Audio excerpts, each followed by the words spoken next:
اچھا کیسے پتہ چلے گا کہ اس آدمی کو قرب خداوندی ہے یا قلبی ذکر نصیب ہوا ہے یا یہ ذاکر ہے؟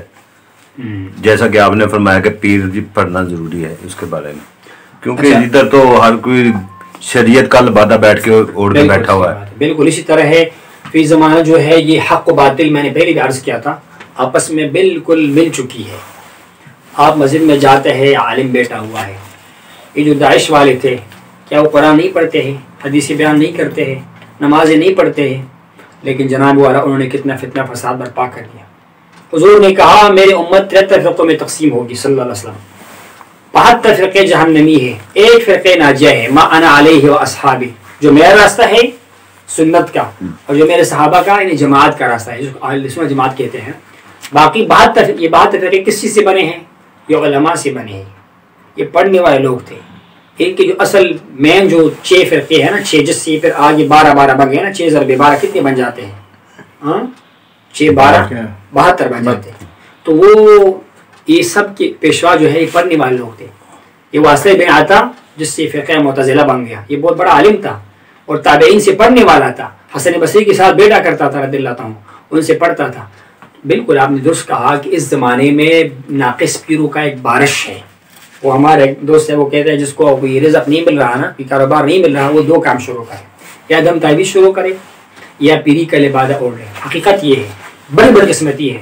اور حضور نے بھی ارشاد فرمایا ہوا ہے صلی اللہ علیہ وسلم کہ جو بندہ دین کے علم کو دنیا کے لیے حاصل کرے نا تو اللہ اس کے لیے جہنم کو لازم فرمائے گا. جس نے اللہ کے رضامندی والا علم، جس سے اللہ کا رضامندی حاصل کیا، یہ تصوف کیا تھا؟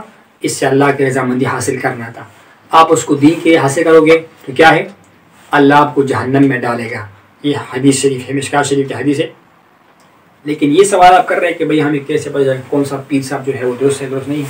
پہلی بات تو یہ ہے کہ عام جو شرائط ہے نا وہ تو 4 چیزیں بیان کی ہے، کتابوں نے لکھی ہے، ہمارے عام فقہا نے بھی لکھی ہے. اور ایک تو یہ ہے کہ بندے کا عقیدہ درست ہو، عقیدہ درست ہو یعنی وہ اہل سنت جماعت کے عقیدے پر ہو. سمپلی میں آپ کو کہوں کہ وہ کوئی قادیانی نہیں ہوگا، وہ کوئی رافضی نہیں ہوگا، معتزلی نہیں ہوگا، قرآن کی مخلوق کا ہونے کا قائل نہیں ہوگا، حضور کے معراج کا منکر نہیں ہوگا، قبر کے عذاب کا، یہ مین جو چیزیں ہیں نا عقائد کی.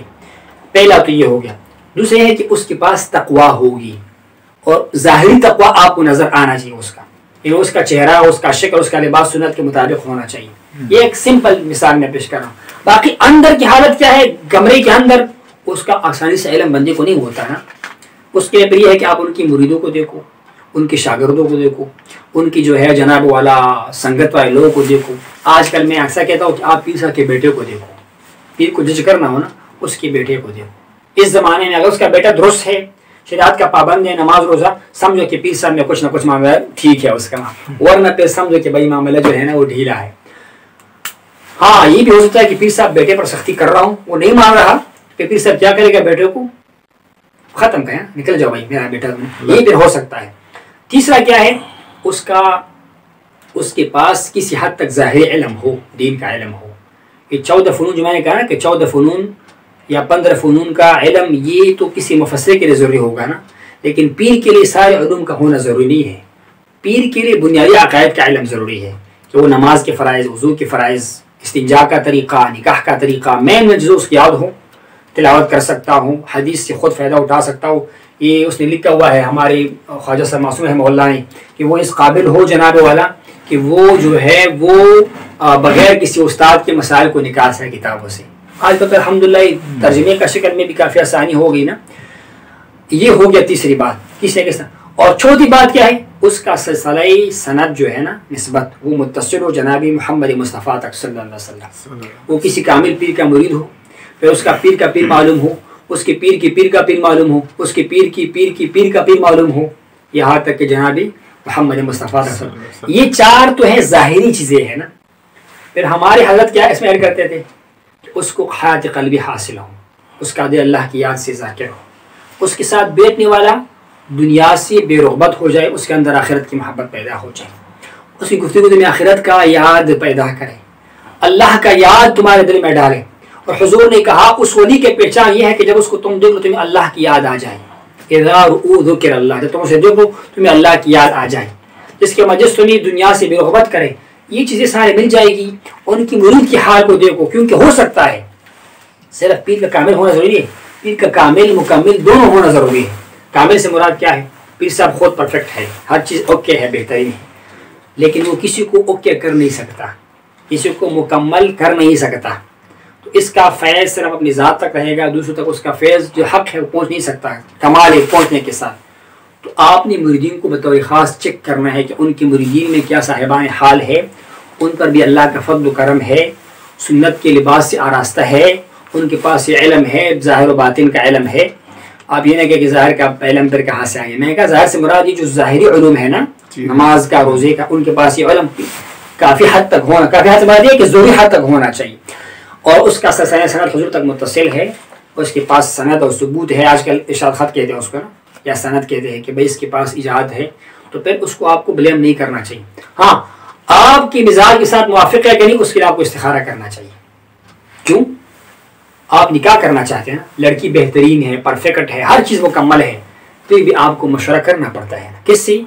بھائیوں سے، رشتہ داروں سے، حتیٰ کہ آپ چھپ کے آ کر محلے والوں سے اس کے بارے میں پوچھتے کہ گھر والے کیسے لوگ ہیں، یہ لڑکی کے بارے میں کوئی بات تو نہیں چل رہی، ویسی تسلی کرتے ہیں نا. اسی طرح کے استخارہ اللہ تعالیٰ کے ساتھ کرو. مشورہ تو میں نہیں کہہ سکتا، لیکن طلب خیر کرنا، 2 رکعت نماز پڑھ کے اللہ اگر اس پیر صاحب سے میں بیعت ہو جاؤں تو کیسے ہوگا، میرا رحمائی فرمائے، اگر میرے حق میں اچھا ہے تو توفیق عطا فرما. استخارہ کرنا سنت طریقہ ہے، یہ کر لیجیے گا. اگر استخارہ مثبت آیا، آپ کے دل نے تسلی دیا، تو آپ ان سے بیعت کر لو.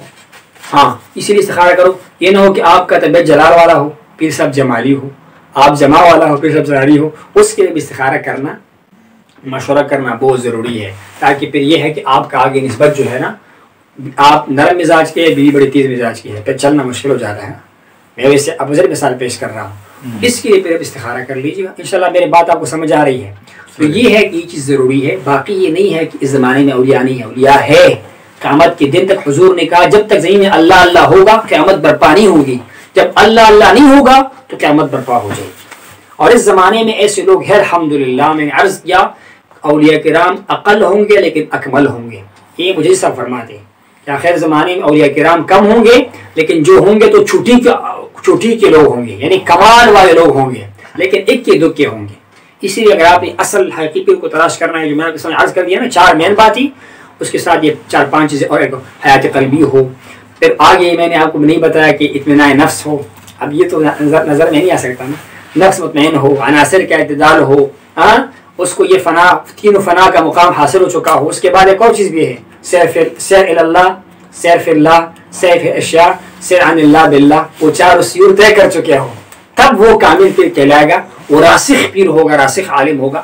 وہ جب آپ کو مل جائے، اس کی نظر میں شفا ہے، اس کے کلام میں دعا ہے، اس کی نسبت حاصل کرو اور کمائی کرو، فائدہ کرو. اللہ ہمیں نصیب فرمائے، اور نصیب جو ہو چکا ہے اللہ ہمیں اس کی قدر کی توفیق نصیب فرمائے.